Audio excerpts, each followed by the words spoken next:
À Valécal, les éleveurs placent au-dessus de tout la qualité de leurs produits, notamment le fromage, mais ces derniers subissent la crise climatique et économique qui rend précaire l'activité de l'entreprise. Et avec 500 chèvres et quelques 130 brebis, ce n'est pas une mince affaire. Norbert Evangelista, Océane d'Acunha. Voici le test dit de la boutonnière. Lorsqu'il est concluant, comme c'est le cas ici, c'est que le lait est caillé à point.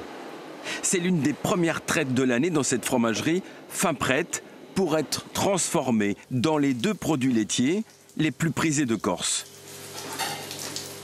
Là aujourd'hui, avec la quantité de lait qu'on a, je pense en faire à peu près entre 65 et 70. 70 pièces environ, destinées à mûrir en chambre froide, plus une cinquantaine d'autres vendues en fromage frais de Brocciu. Mais si jusqu'à présent, la production s'est maintenue à un niveau relativement stable depuis l'an passé, le rendement par animal a nettement baissé. L'année dernière, ça n'a pas été une très belle année pour le lait. On a eu à peu près 1 litre en moyenne par chèvre à l'année, alors que les autres années, on tourne à 1,4 litre, 1,6 litre. Donc ça, on pense que c'est dû à la sécheresse.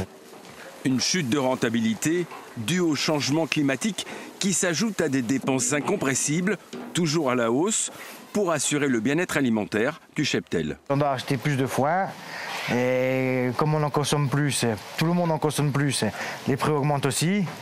Il y a eu les céréales, les ont augmenté avec les conflits en Ukraine et tout ça, les inflations qu'il y a eu, ça ne nous a pas aidé non plus. Ça fait que 1 plus 1 plus 1 plus 1, à la fin, quand on fait les comptes à la fin de l'année, il ne reste plus grand-chose. Si l'entreprise a toujours su dégager une marge pour garantir un fonds de roulement, elle doit compter sur son seul ancrage dans la région pour garantir les salaires des 3 associés aujourd'hui. 14,50. La majorité des produits sont distribués en vente directe, un modèle économique qui pourrait s'avérer précaire à long terme. C'est rare maintenant les gens qui achètent du fromage pour faire des sketchettes et des machins, ou même du brooch pour faire des beignets ou quoi que ce soit.